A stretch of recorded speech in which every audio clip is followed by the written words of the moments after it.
What do CeeLo Green and underrated battle rappers have in common? Not much.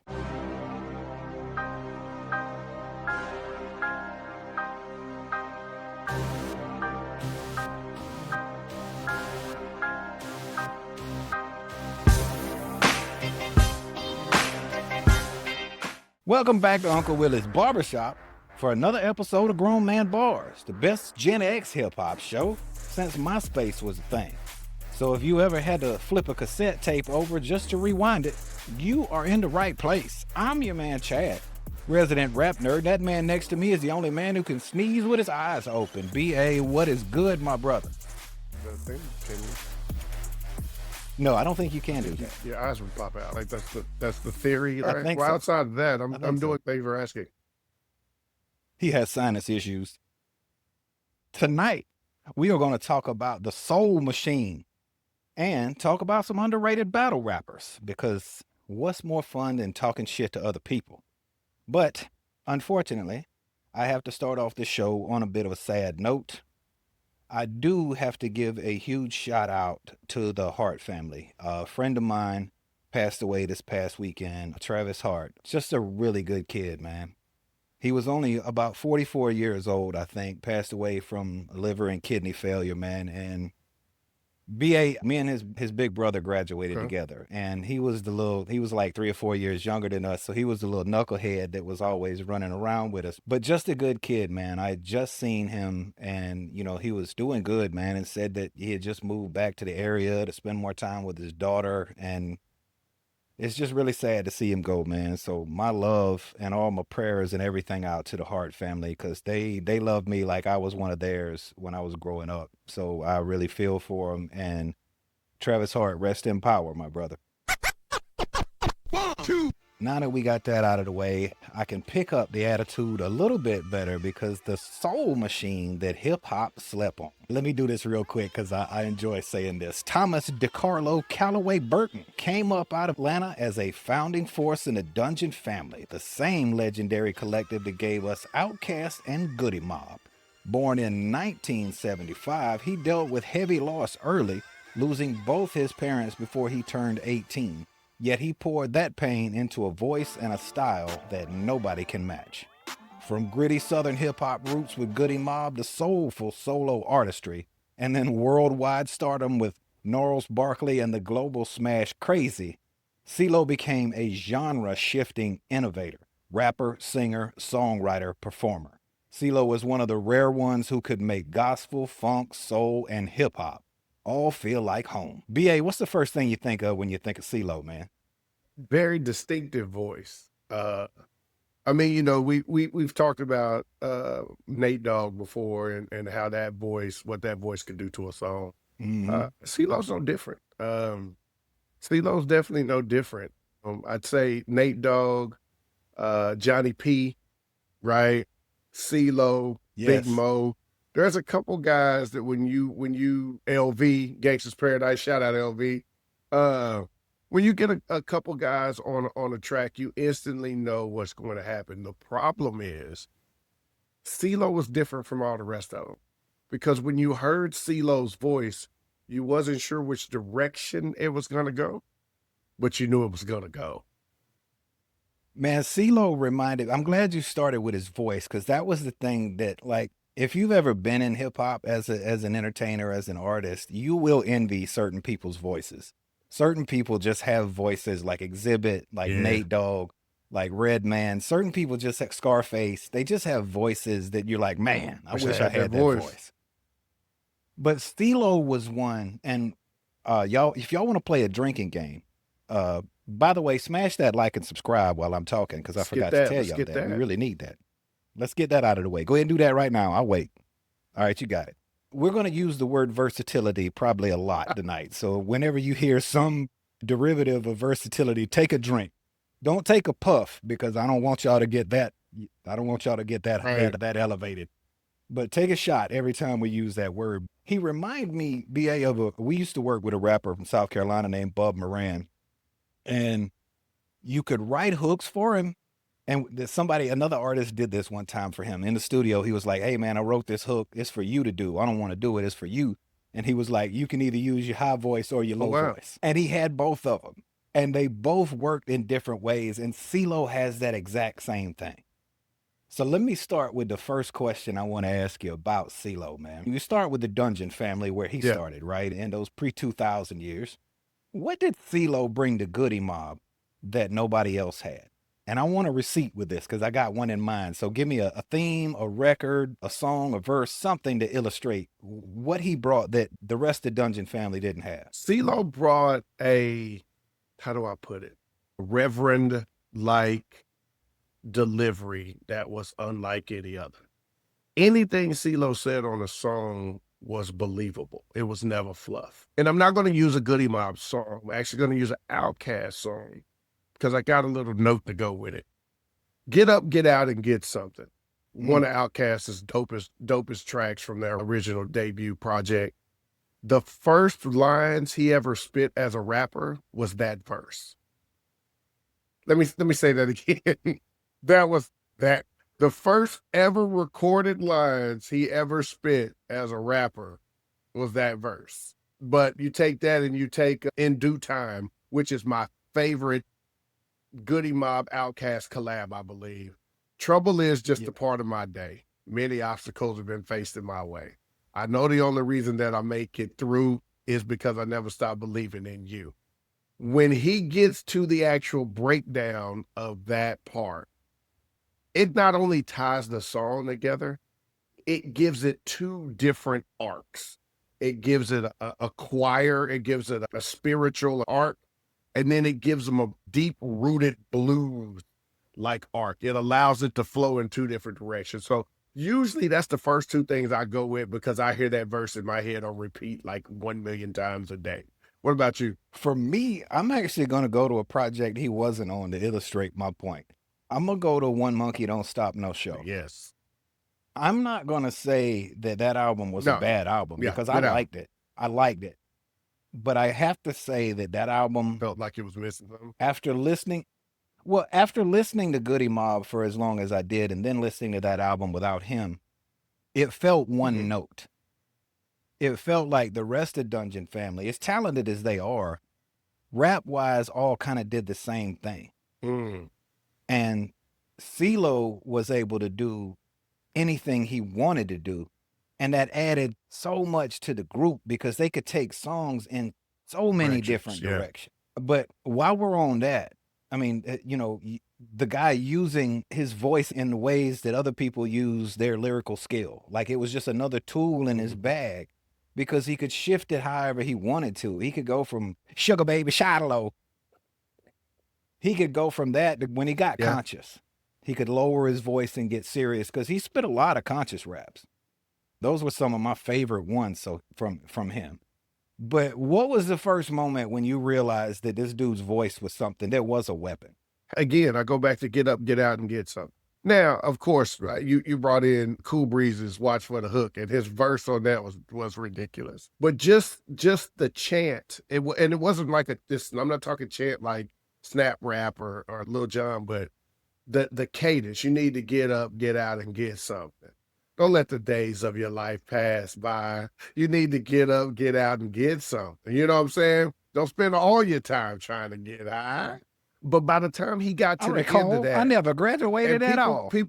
I was going to say, when he got to, I don't recall ever graduated at all. Sometimes I feel I'm just a disappointment to y'all. Like, when you go from being able to do the hook the way he did, and then get into a verse, because the hook, if you don't know how a song is put together, you would have swore that was just the intro to his verse, not the hook of the song, until they repeated it again and again. And it was ingenious because it was simple. The song is about, getting out there and doing something. And there was no mystery in it. You need to get up, get out, and get something. I think I like that you bring that up too, because it was the tone versus content thing. The content of what he was saying was really serious. He's, telling people you need to stop spending so much time partying and do something with your life. But the tone that he had in it, like you said, when he starts, I don't recall, it almost sounds like he's joking. And it diffuses you because he's going to preach to you, but it doesn't he's preaching sound to like you. he's preaching, because nobody likes Yeah, to be yeah, preached yeah, to. The first verse that I loved with this dude, Fly Away. Fly away, because when we on your side of town, we don't ask why. We abide by the rules that y'all live by. Look here, you're welcome to come. You're welcome to stay, but any disrespect, we will make your ass fly away. There was a point to that song, because that was right around the era when everybody was kind of disrespecting the South. Very much The so. South, yeah, they were hitting big on hip hop. And I'll give you the phrase that I know you heard a lot from Northerners or people out West. Bama shit. It was on some Bama. That was all they said. We made down here was some down south Bama shit. And that was because CeeLo wasn't scared to talk. That's why I loved it. BA, tell me, was CeeLo Green and his perfect imperfections ahead of the market or just out of left He was field? ahead. And he was so ahead. Let me tell you why I said he's ahead. He didn't leave Goodie Mob to go solo as a rap. He didn't have any angst on that. That wasn't what this was about. CeeLo left the group and we telling y'all one monkey don't stop no show. No, what they were saying was, we know our brother is doing something different, but Goodie Mob is still Goodie Mob, minus one voice, right? We're still going to give you Goodie Mob. Ain't nobody bigger than the group, David. How much of an influence do you think CeeLo doing that was on Childish Gambino and Anderson .Paak and guys like that? First of all, two great examples, because those might be the two best examples you could come up with from that. Childish Gambino was a comedian, period. Donald Glover was known as a comedian. He wasn't even known as an actor yet. He was known as a stand-up comedian who played around with hip-hop, then got serious. But he didn't make an album as Donald Glover because Donald Glover was a comedian / actor. Childish Gambino is a hip hop artist. Same thing with Anderson .Paak.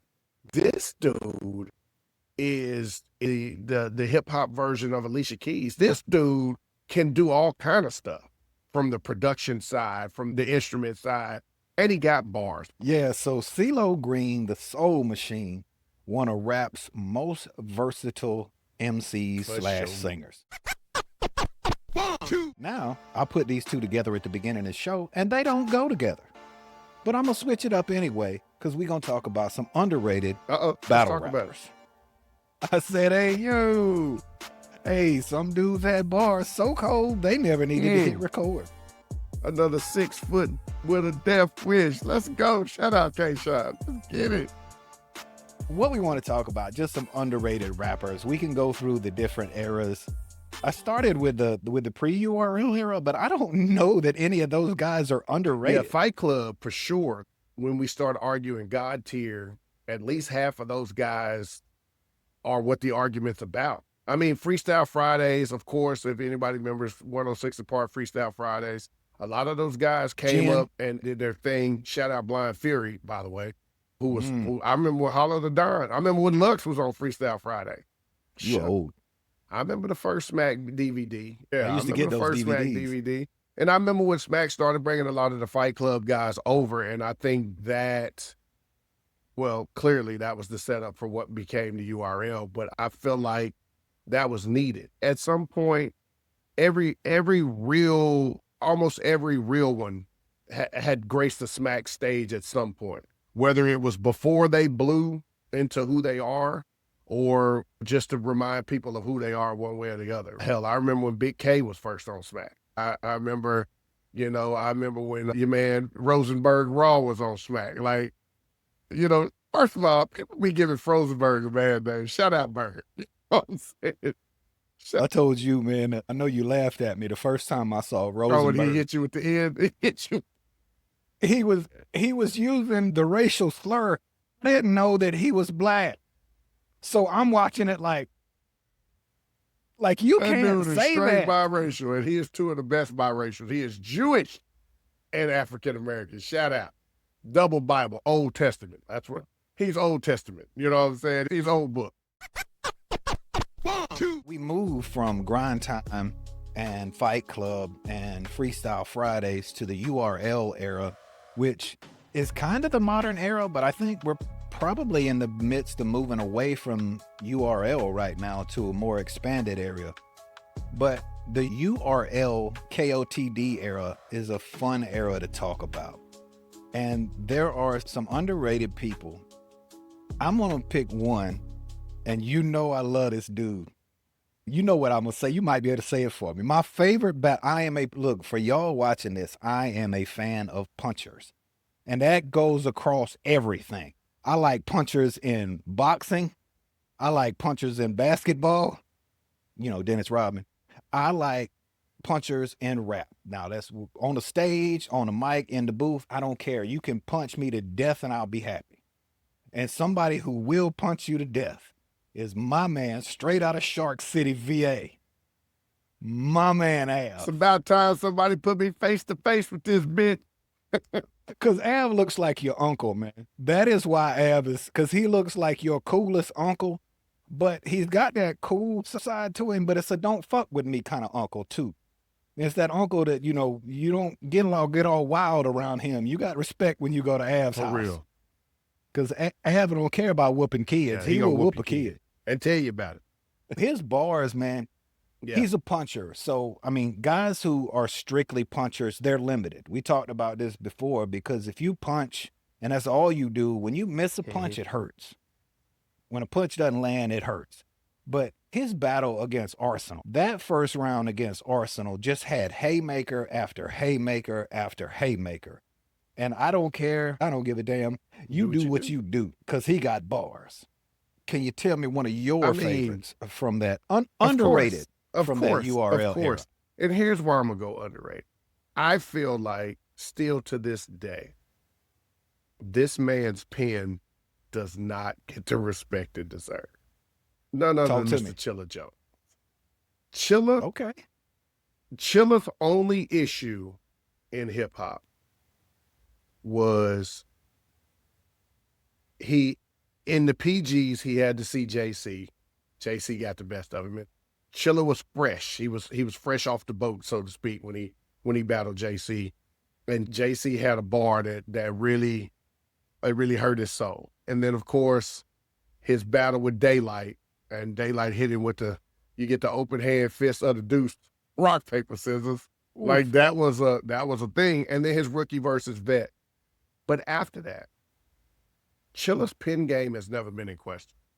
If you really want to know how Chilla gets down, look at Chilla's battle against K-Shine. Chilla's pen game is on another level.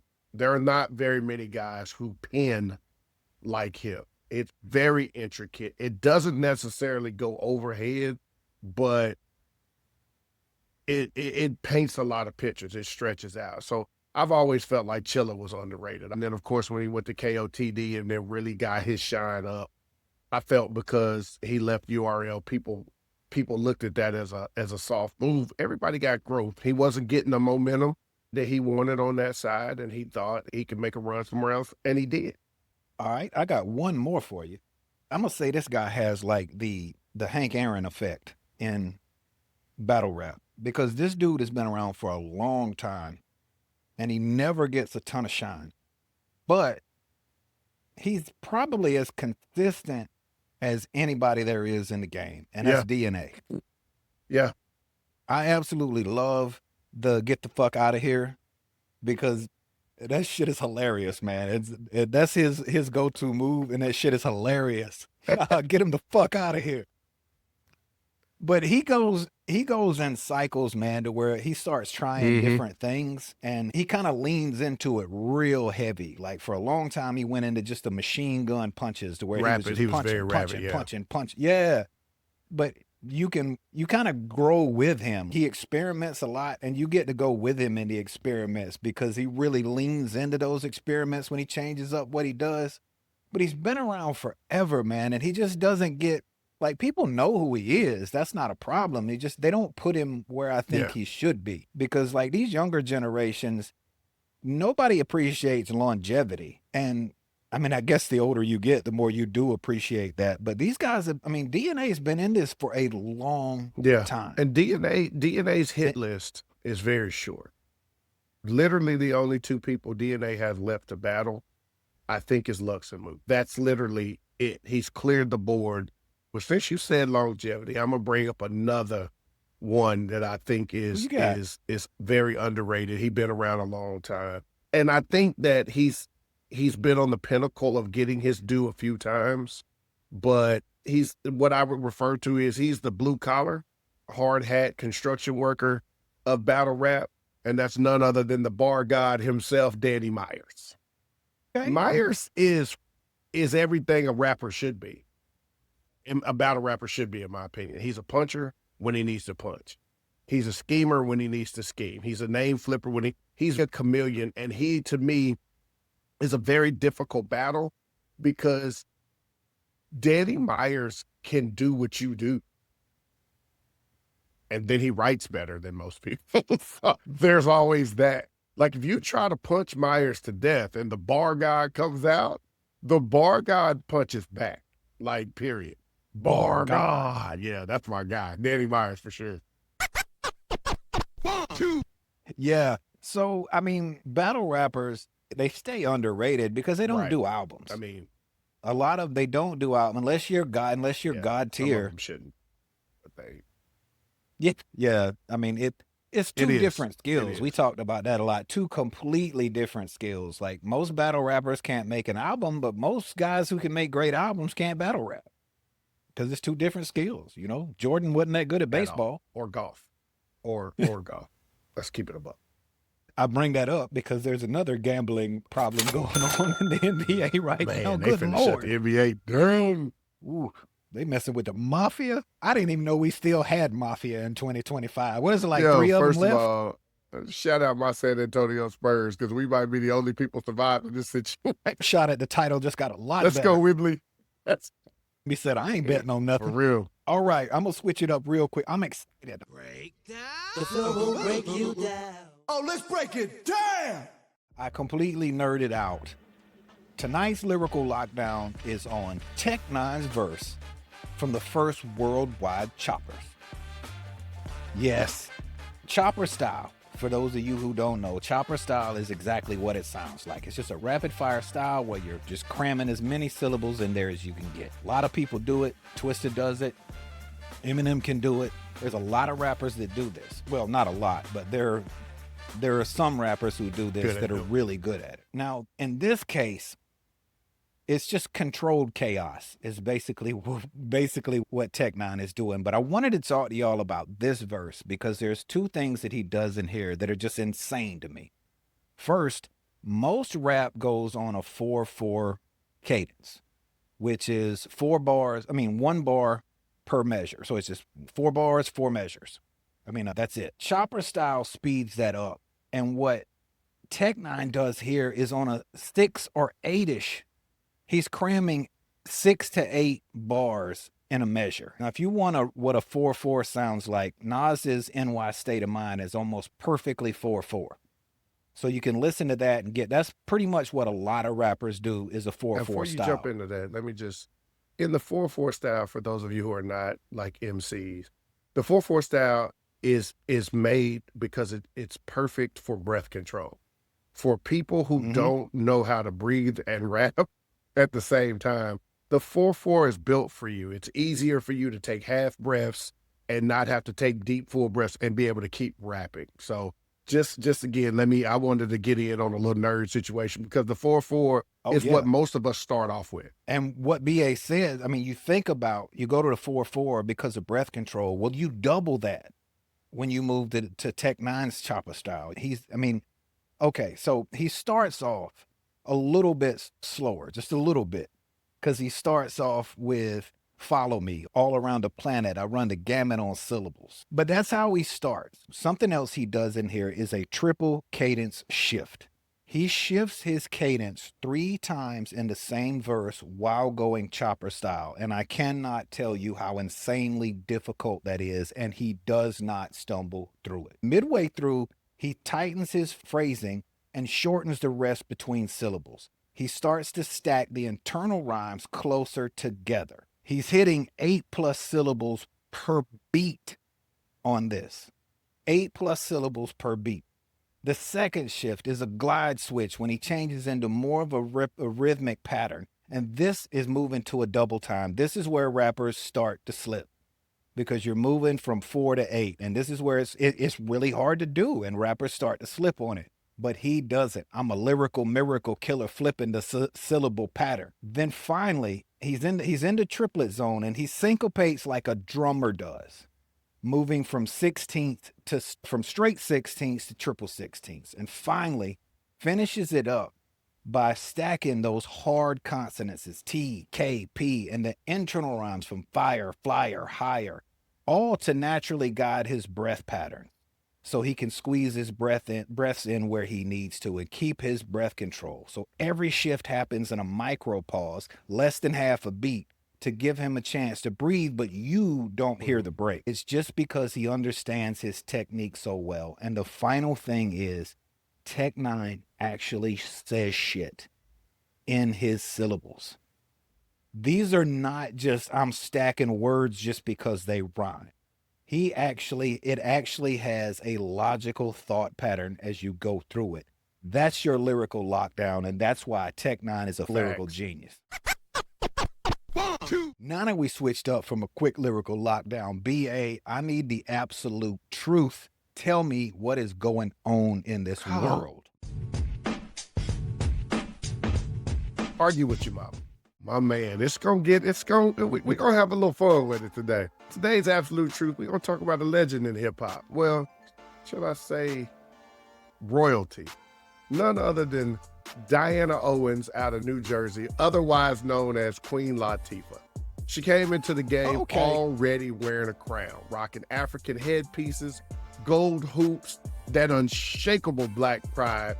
Latifah's image on her debut wasn't fashion, y'all. It was a statement. She stood tall. She stood proud. She was conscious. She was redefining what strength and femininity looked like in hip hop, and we was here for it. Her reign begins simply with the self-titled album, and I say self-titled because she is the queen.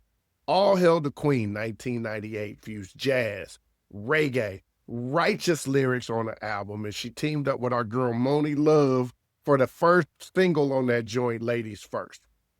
Ladies First was a groundbreaking record, celebrating sisterhood, empowerment, and the rise of women in hip-hop. That track wasn't a song, it was a mission statement from every woman demanding to be heard in a male-dominant game.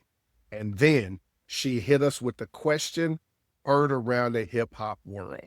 Who you calling a bitch?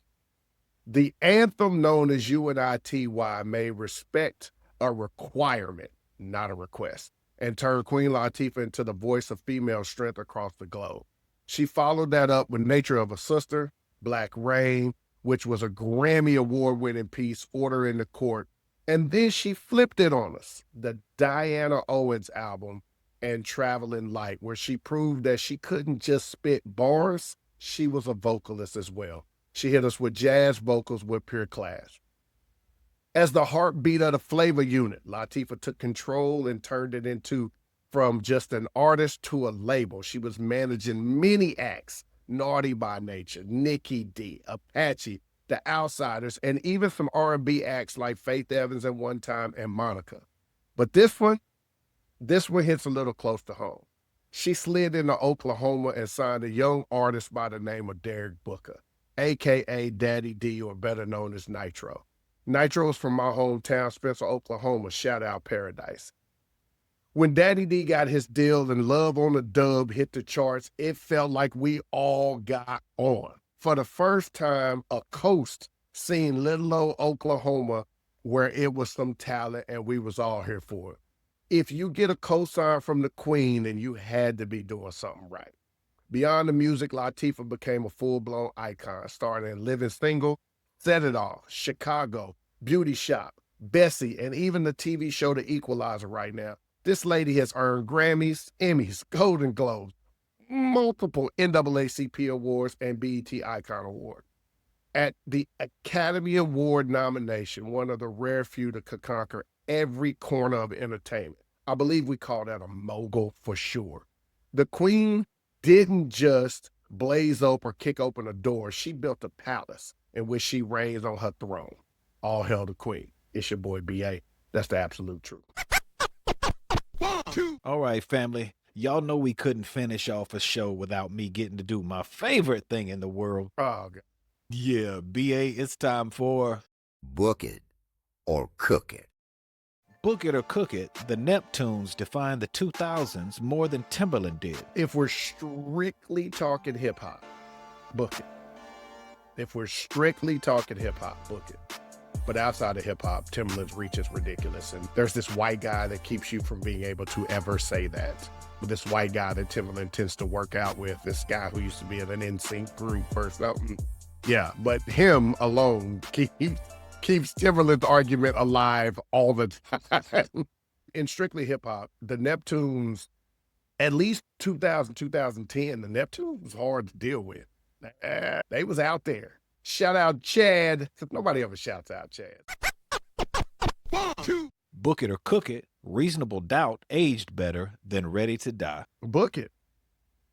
I don't want to. I don't want to. I don't. But I'm going to go from my own personal experience. Reasonable Doubt grew more on me the older the project got.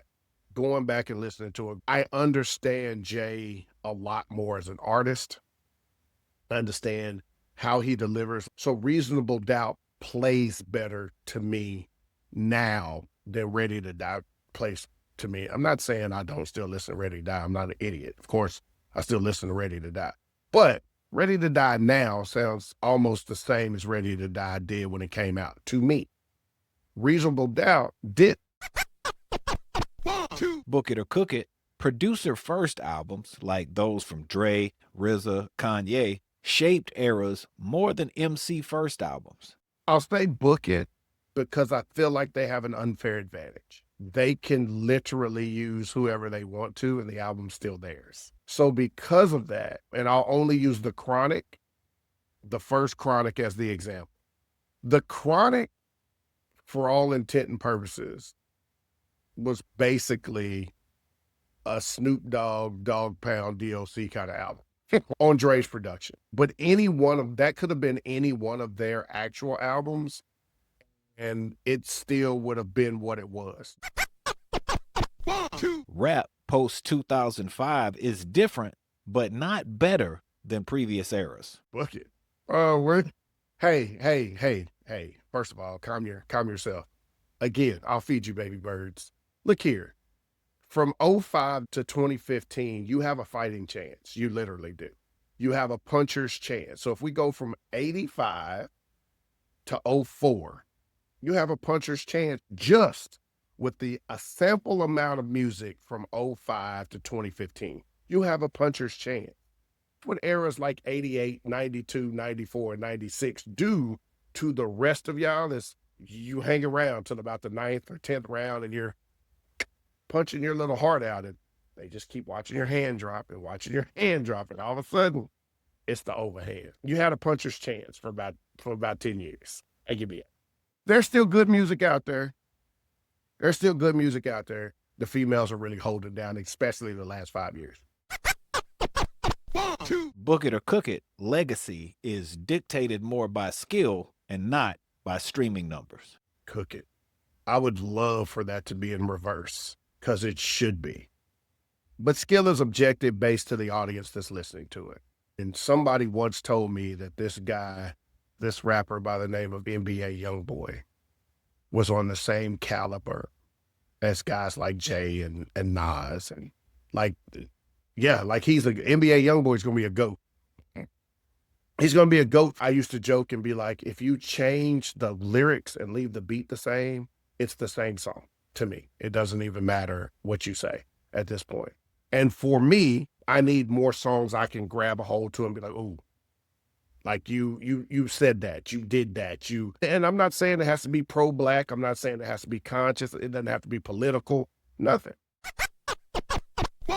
All right, family, that'll do it for this episode of Grown Man Bars. We really appreciate y'all hanging out and talking hip-hop with us. Go ahead and smash on that like and subscribe, because that stuff really helps out the show.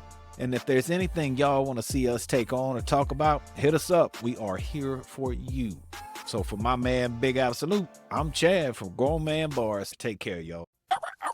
Kick ass! ass.